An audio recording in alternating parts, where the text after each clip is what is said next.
हर आत्मा एक उद्देश्य लेकर आती है। वो केवल शिशु नहीं थे। चारों भाइयों का जन्म एक ही यज्ञ से हुआ, किसी धर्म को फिर से स्थापित करने। भय प्रगट करुणा निधानु, सकल लोक अभिराम।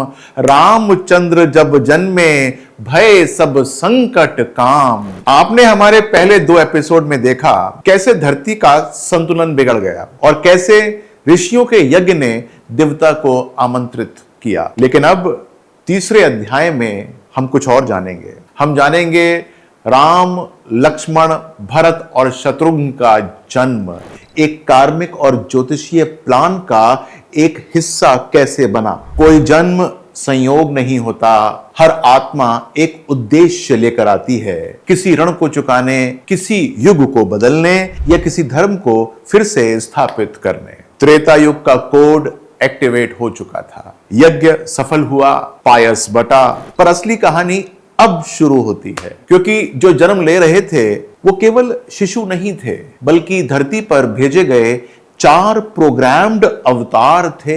हर एक के अंदर एक विशेष कर्म संहिता थी। आइए देखते हैं। चारों भाइयों का जन्म एक ही यज्ञ से हुआ, पर उनका कार्मिक कोड अलग अलग था। जैसे भगवान श्री राम कौशल्या से हुए, धर्म की पुनर्स्थापना करने के लिए हुए। भरत कैकई से हुए, सत्ता और नीति की परीक्षा के लिए हुए। लक्ष्मण सुमित्रा जी से हुए, सेवा और त्याग की जीवंत मूर्ति थे वो। और शत्रुघ्न सुमित्रा से हुए, छाया योद्धा थे, सूक्ष्म रणनीति ऊर्जा थी उनके अंदर। चारों भाइयों की आत्मा एक ही दिव्य सूत्र से आई थी, पर उनका कर्म ऋण और धर्म कार्य बहुत अलग अलग था, विशिष्ट था। अब आइए देखते हैं उनके जन्म के क्षण में ब्रह्मांड ने क्या संकेत दिए थे। भगवान श्री राम सूर्य समान आत्मा, क्योंकि उनका लग्न था कर्क, नक्षत्र था उनका पुनर्वसु जो कि गुरु प्रधान होता है। और ग्रह योग क्या बन रहे थे? चंद्रमा और गुरु की युति थी। कर्म कोड क्या बना था आपको पता है?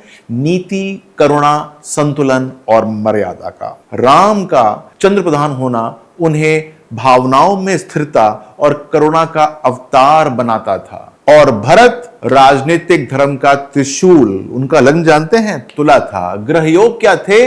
मंगल और शुक्र की युति थी। कर्म कोड क्या था? नीति, द्वंद्व और निर्णय का धर्म। भरत का जीवन वह परीक्षा है जब कोई सत्ता से जुड़ा हो पर उसको ठुकरा दे। लक्ष्मण ऊर्जा, अनुशासन, सेवा। उनका लग्न क्या था पता है आपको? मकर लग्न था। ग्रह योग क्या बनते थे? शनि और मंगल के। और कर्म कोड क्या था उनका?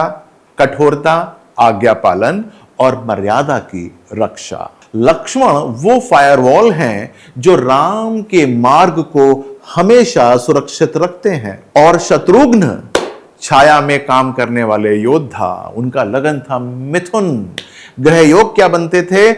बुद्ध प्रधान थे वो। कर्म कोड क्या था? रणनीति, संचार और हां, अज्ञात सेवा। जहां प्रकाश न पहुंचे वहां शत्रुघ्न पहुंचते हैं।